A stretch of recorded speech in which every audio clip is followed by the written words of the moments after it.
사랑하는 성도님들, 주님의 사랑 안에 평안하셨는지요?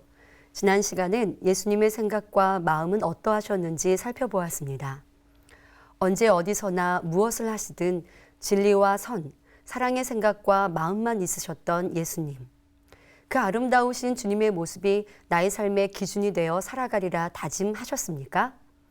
그렇게 결단하고 달려가는 성도님이라면 자신의 생각도 깊은 마음도 진리로 비추어 볼 것입니다. 악을, 죄를 행한 것이 아니니 하고 육신의 생각이나 선이 아닌 생각을 대수롭지 않게 넘겨버리거나 순간 스쳐 지나간 생각이라고 잊어버리지 않을 것입니다. 순간의 악한 생각이었어도 나의 마음에 있던 것이 떠올랐고 나의 혼에 담겨 있는 것이 나온 것이니 내 것이 아니라 할 수 없지요.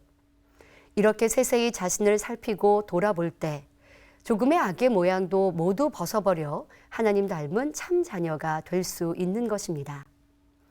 오늘은 예수님의 눈과 귀, 입과 자세는 어떠하셨는지 살펴보도록 하겠습니다. 듣는 말씀마다 거울로 나를 들여다보듯 자신에게 비추어 부족한 것은 신속히 고쳐 온전히 주님 닮은 성도님들이 되시기를 바랍니다. 그럼 예수님의 눈은 무엇을 보셨을까요? 예수님의 눈은 항상 영혼들을 향해 있었고 하늘을 바라보셨으며 그 눈 안에는 선과 사랑인 영적인 것이 가득하셨습니다. 먼저 예수님의 눈은 영혼들을 향한 긍휼의 눈을 가지셨습니다. 마태복음 9장 36절에 무리를 보시고 민망히 여기시니 이는 저희가 목자 없는 양과 같이 고생하며 유리함이라 하며 마태복음 14장 14절엔 예수께서 나오사 큰 무리를 보시고 불쌍히 여기사 그 중에 있는 병인을 고쳐주시니라 하신 대로 예수님께서 다니실 때 많은 무리가 여러 고을로부터 모여들었습니다. 예수님께서는 이 많은 사람들을 참으로 긍휼한 눈으로 바라보시는 것을 볼 수 있지요. 나를 보기 위해 많은 사람들이 모였구나 우쭐하시거나 자랑하시고 그들의 임금이 되려 하신 것이 아니라 오직 사랑과 긍휼함으로 병든 자를 치료해 주시고 영적인 말씀을 먹이셨습니다.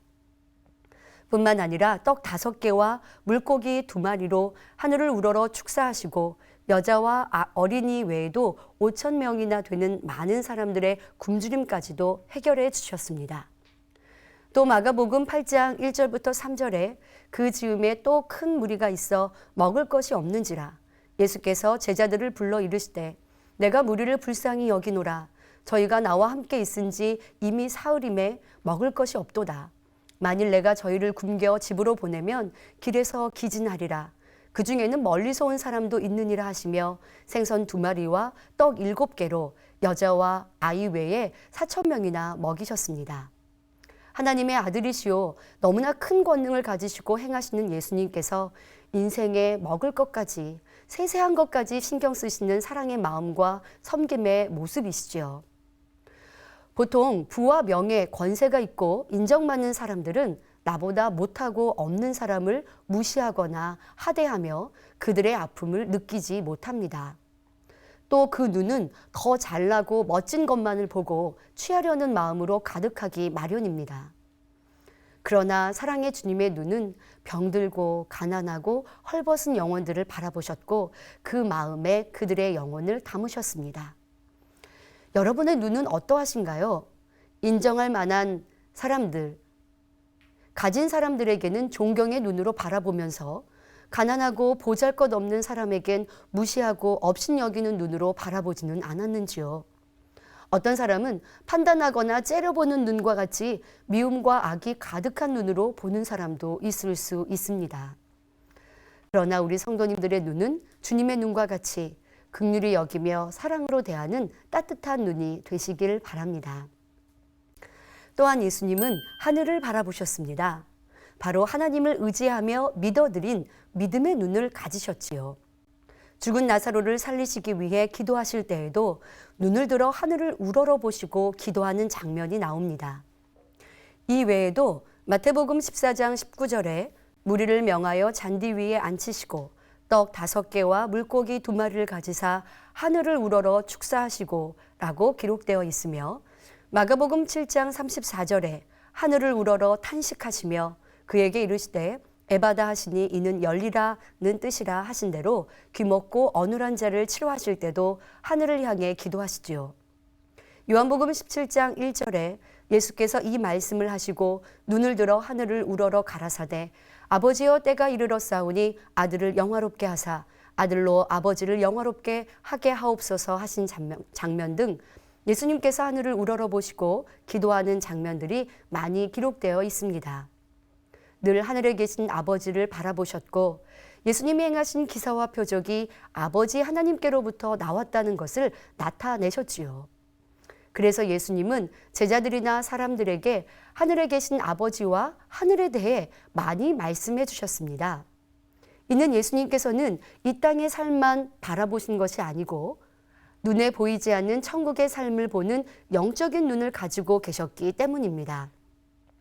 이에 제자들에게 누가복음 10장 23절에 너희의 보는 것을 보는 눈이 복이 있다고 말씀하시며 이 땅에서 하늘에 계신 아버지의 능력을 볼 수 있고 이로 인해 천국의 삶을 믿음으로 바라볼 수 있는 눈이 복됨을 알려주셨습니다.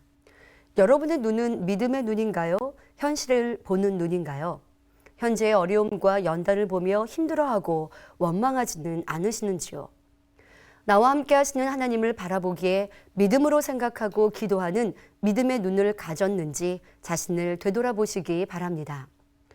출애굽한 이스라엘 백성 중 12정탐꾼은 똑같은 가나안 땅을 보고 다르게 말하는 것을 볼 수 있습니다.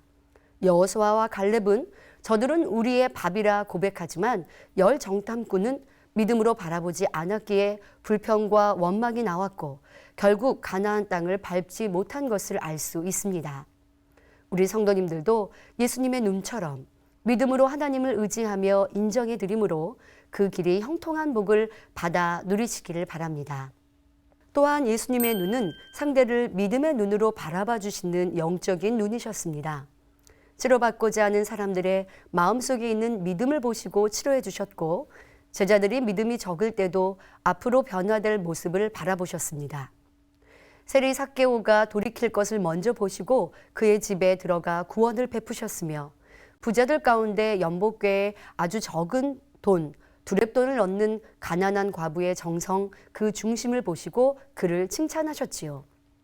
이와 같이 예수님은 그 모든 것을 오직 진리와 사랑과 긍휼과 선으로 보셨으며 무엇을 보시든 그 겉모양만을 보신 것이 아닌 거기에 담겨져 있는 영적인 의미들을 찾으셨던 것입니다. 네 번째로 예수님의 귀에 대해 살펴보겠습니다. 악한 자들이 예수님에 대해 귀신 들렸다, 바알셉을 짚였다, 사단의 역사다 하는 등 헐뜯는 말들을 많이 했습니다. 그러나 예수님은 그것들을 분별해 들으시며 들을 것과 버릴 것을 확실하게 진리로 구분하셨습니다.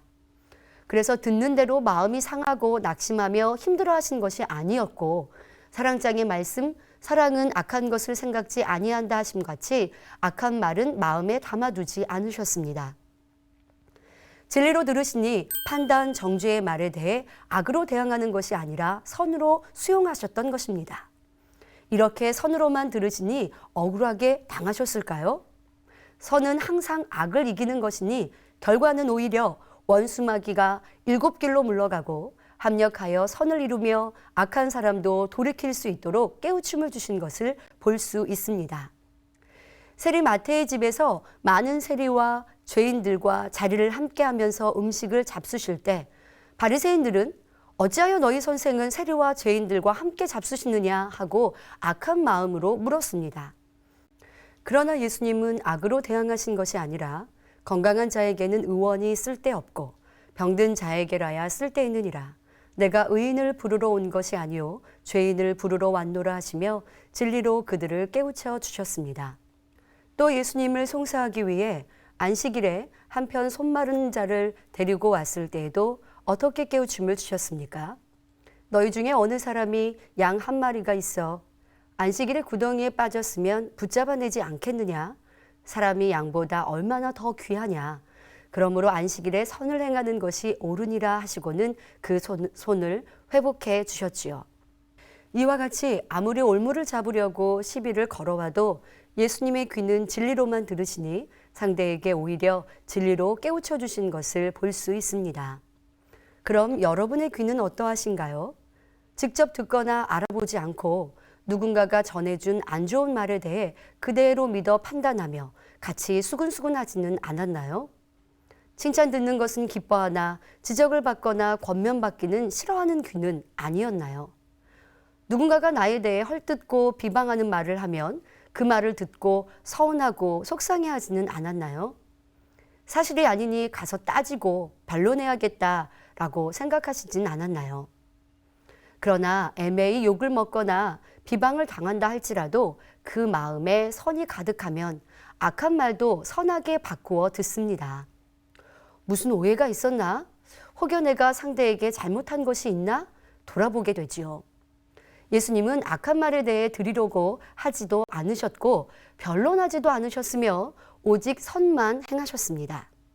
여러분들도 진리의 말만 듣고 듣지 말아야 할 것은 듣지 않으며 오직 선으로 행할 때 아버지 하나님께서 모든 것을 합력하여 선으로 바꾸어 주시는 것을 체험하실 것입니다.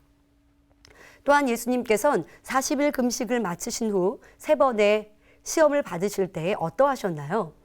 마태복음 4장 3절에 시험하는 자가 예수께 나와서 가로되 내가 만일 하나님의 아들이어든 명하여 이 돌들이 떡덩이가 되게 하라.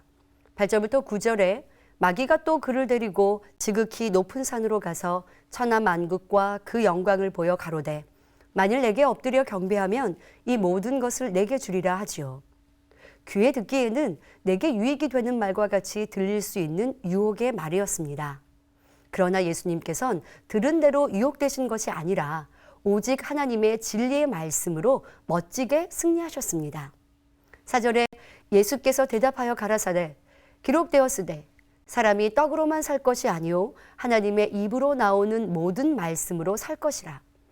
또 10절에 예수께서 말씀하시되 사단아 물러가라 기록되었으되 주 너의 하나님께 경배하고 다만 그를 섬기라 말씀하셨지요. 우리의 귀도 예수님과 같이 진리로 분별하여 정확히 들어야 할 것입니다. 그러나 혹여 육의 귀를 가지고 있어 육으로 듣고 받아들이지는 않는지요. 상대가 나의 능력을 칭찬해주고 한껏 부추겨주는 등 여러 가지 감언이설로 유혹하면 으쓱하는 마음에 귀가 얇아져서 자신을 자랑하며 그 유혹에 빠지는 일도 있지요. 우리나라 표현에 귀가 얇다라는 말이 있습니다. 이는 남의 말을 쉽게 받아들인다는 뜻이지요. 이러한 사람은 다른 사람의 악한 말에도 얼마든지 현혹되어 육으로 물들 수도 있습니다. 성경에서도 이러한 예를 찾아볼 수 있는데요. 바로 하와입니다. 하와는 그 귀와 마음을 지키지 못하니 뱀의 간교한 꼬임에 귀를 기울여 금방 하나님의 말씀을 변개해버리고 선악과를 따먹는 큰 죄를 범하게 되지요.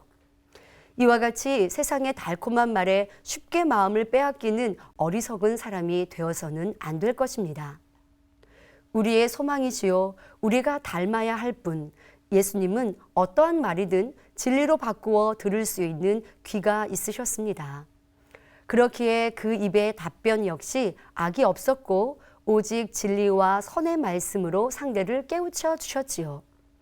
그러므로 우리의 귀 역시 예수님을 닮아 오직 좋은 것만 듣되 설령 나쁜 것이 들려온다 할지라도 그것을 진리로 바꿀 수 있는 영의 귀가 되어야 하겠습니다. 5번째로 예수님의 입은 어떠하셨을까요? 그 입술의 말엔 선과 사랑만이 있으셨습니다. 불필요한 무익한 말을 하심도 없으셨으며 많은 말을 하시지도 않으셨지요. 생명을 주는 살리는 말씀과 하나님께 영광만 돌리는 입술이셨습니다. 온유하시고 자상하신 모습으로 영적인 말씀들을 지혜로운 말씀으로 비유를 통해 깨닫게 해주셨습니다. 악한 자에게도 악으로 대항치 않으시며 범사의 입을 여실 때마다 오직 진리와 선만 있으셨습니다. 서기관들과 바리새인들은 어찌하든 말의 올무를 잡고자 여러 가지 말로 예수님을 시험하기도 했지요. 그때마다 예수님은 이들의 악한 의도를 아시면서도 결코 그들을 미운 감정이나 불편한 마음으로 대하지 않으셨으며 오직 그들이 하나님의 참뜻을 깨달을 수 있도록 선하고 지혜로운 말씀으로 일러주실 뿐이었습니다. 그래도 그들이 깨우치지 못할 때는 변론하거나 다투지 않으셨고 오히려 조용히 물러나셨던 것입니다. 예수님께서는 십자가 구원의 섭리를 이루시기 위해 유대 병정들에게 잡히신 후 법정에서 신문을 받으실 때에도 그리하셨습니다. 아무 죄가 없으심에도 불구하고 아무런 변론도 어떠한 항변도 하지 않으셨지요. 아버지 하나님의 섭리를 깨닫게 하기 위해 몇 마디 말씀하신 것 외에는 변론하실 기회가 주어져도 아무런 말씀을 하지 않으셨습니다. 예수님은 애매히 고난을 받으시면서도 오직 아버지 하나님의 뜻을 온전히 이루시기 위해 아무와도 다투지 않으심은 물론 그들을 위해 중보하시는 사랑의 기도를 올리신 입술이셨습니다. 또한 항상 그 입술엔 사람들에게 생명을 주는 영생수의 말씀이 흘러나오셨으며 귀에 듣기에 좋은 말만이 아닌 심령을 변화시키는 깨우침의 말씀도 있으셨습니다. 어떠한 하나님의 말씀을 전해주시든지 오직 모든 사람들에게 달고 오묘한 말씀으로 은혜를 끼치고 새 힘과 소망과 사랑의 감동을 주셨습니다. 그러므로 예수님의 입에서 흘러나오는 모든 말을 통해 사람들에게 범사의 유익을 줄 수 있었지요. 그러나 제사장들과 바리새인과 같이 악한 마음을 가진 사람들의 입은 어떠했나요? 선한 예수님의 사역을 보고도 꼬투리 잡는 말, 판단하고 정죄하는 말, 거짓된 말이었음을 알 수 있습니다. 바로 죽이는 말이지요. 성도님들의 입에선 살리는 말이 나오고 있나요? 죽이는 말이 나오고 있나요?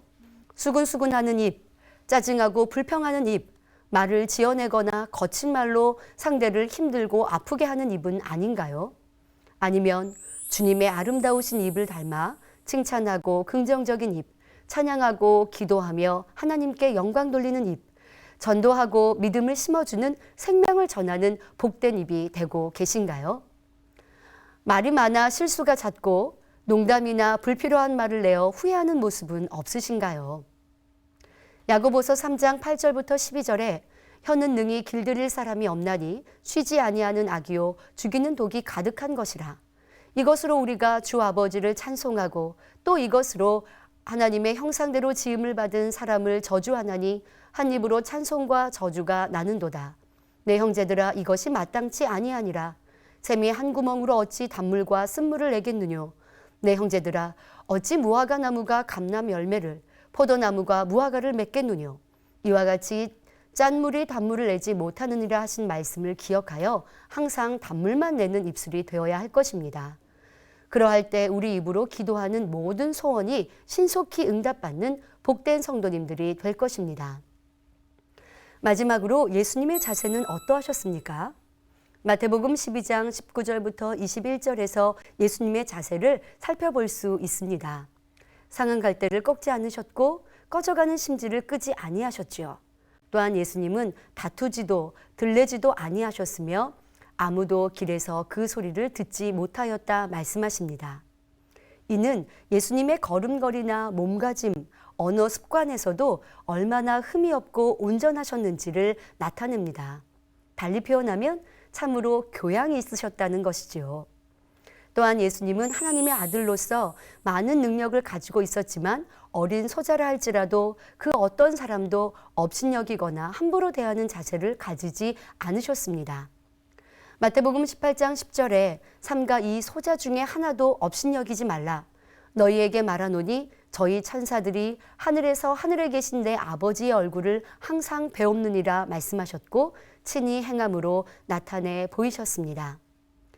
요한복음 4장 5절부터 9절엔 예수님께서 전도하시다 사마리아에 있는 수가라 하는 동네에 이르셨을 때 사마리아 여자에게 먼저 물을 달라고 청하시는 모습이 나옵니다. 유대인은 사마리아인과 상종치 아니함을 알기에 이 여인은 깜짝 놀라지요. 이 장면만 보아도 예수님은 그 누구도 업신여기지 않으셨음을 알 수 있습니다. 또한 예수님의 발걸음은 항상 전도하러 다니셨으며 하나님의 영광을 돌리시는 모습이셨음을 느낄 수 있지요. 요한복음 13장 4절부터 5절엔 제자들의 발을 씻기시는 예수님의 모습이 나옵니다. 척박하고 먼지가 많은 이스라엘의 특성상 유대인에게는 손님의 발을 씻어주는 풍습이 있었지만 그런 일은 주로 하인들이 합니다. 그런데 스승인 예수님이 직접 제자들의 발을 닦아주셨지요. 이에 수제자인 베드로는 민망해하며 내 발을 절대로 씻기지 못하리이다 라고 말을 합니다. 자신이 아는 예법과 교양으로는 스승이 제자의 발을 씻어주는 일이 있을 수 없었기 때문입니다. 그럼에도 이렇게 행하신 이유는 장차 그들이 주님의 부활을 알리고 복음을 전하는 중요한 사명을 감당할 때 가져야 할 마음가짐과 자세를 가르쳐 주시기 위함이셨지요. 곧 주님의 섬김의 모습을 기억하고 그 의미를 마음으로 깨달아 복음을 전할 때 희생하고 섬기는 자세로 모든 일을 이루어 가기를 원하신 것입니다. 예수님은 이렇게 가르치신 말씀뿐 아니라 그 모든 자세에서도 너무나 선하며 고운 모습이셨습니다. 그러기에 예수님을 만난 사람들 중에는 예수님을 너무나 사랑함으로 생명 다한 헌신과 충성을 한 사람들이 많이 있었던 것입니다. 그럼 여러분의 자세는 어떠한가요? 거친 말과 거친 행동, 급한 행동으로 다른 사람들의 눈살을 찌푸리게 하는 모습은 없는지요? 교만하여 주장하는 자세이거나 남을 무시하는 행동은 있지 않은지요? 내가 머물렀던 곳은 깨끗하고 정돈되어 있으며 다른 사람에게 피해를 주지 않고 있는지요?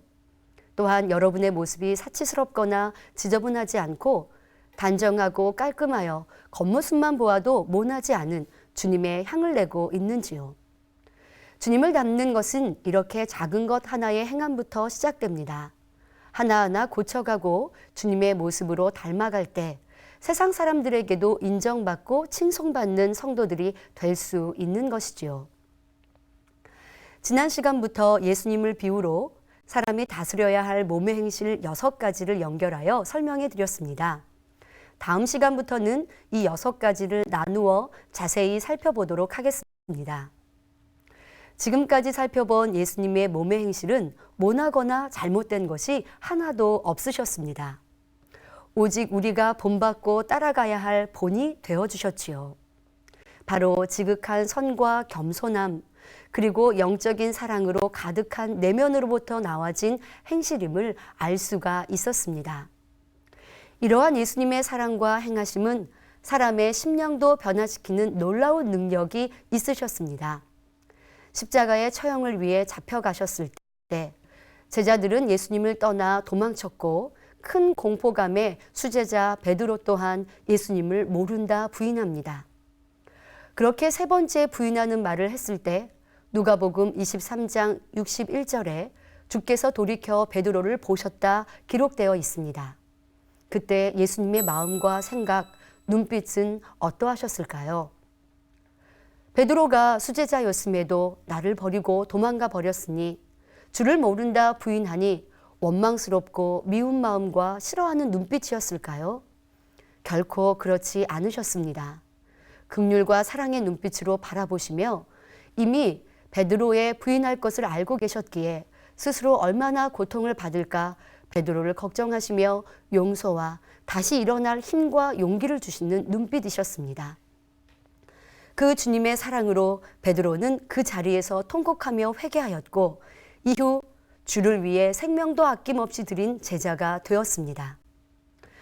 지금도 우리 주님은 여러분을 향해 이런 사랑의 눈빛과 마음을 전해주고 계십니다.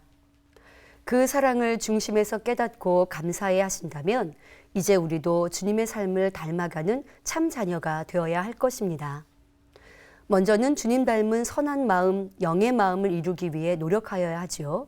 여기에 몸의 행실, 곧 눈빛, 표정, 말씨, 손짓, 걸음걸이, 옷매무새 등 예수님이시라면 어떻게 하셨을까를 생각하며 주님 닮아가는 복된 성도님들이 되시길 바랍니다. 그래서 항상 주님의 마음으로 생각하고 보고 듣고 말하고 행하심으로 아가서 4장 7절 말씀과 같이 신랑 되신 예수님으로부터 나의 사랑, 너는 순전히 어여뻐서 아무 흠이 없구나 라는 칭찬을 받게 되시기를 주님의 이름으로 기원드립니다. 말씀 상고하시면서 함께 기도하시겠습니다. 좋으신 아버지 하나님, 오늘은 몸의 행실을 돌아보되 예수님의 행실은 어떠하셨는지 예수님의 눈과 귀, 입과 자세를 살펴보았습니다. 우리도 주님 닮은 모습이 되게 하여 주옵소서. 우리의 눈은 항상 주님을 생각하고 하늘을 바라보게 하시고 또한 선한 눈으로 선한 것을 볼 수 있는 아름다운 눈이 되게 하여 주옵소서. 무엇을 듣는다 할지라도 선하게 받아들이며 그리로 인하여 우리의 입술의 말이 아름다운 향기만 나와지는 단물만 내는 입술이 되게 하여 주옵소서. 우리의 자세와 우리의 행함이 더 바르고 또한 온전하여 세상 사람들이 우리를 본다 한다 할지라도 칭송할 만한, 칭송받을 만한 복된 모든 성도님들 될 수 있도록 축복하여 주옵소서. 이제 우리는 주님의 신부가 되었으니 멋지고 아름다우신 신랑 되신 주님의 걸맞는 아름다운 신부로 변화될 수 있는 은혜와 능력으로 함께하여 주옵소서. 감사하고 우리 주 예수 그리스도 이름으로 기도하옵나이다. 아멘.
지금도 우리 주님은 여러분을 향해 이런 사랑의 눈빛과 마음을 전해주고 계십니다.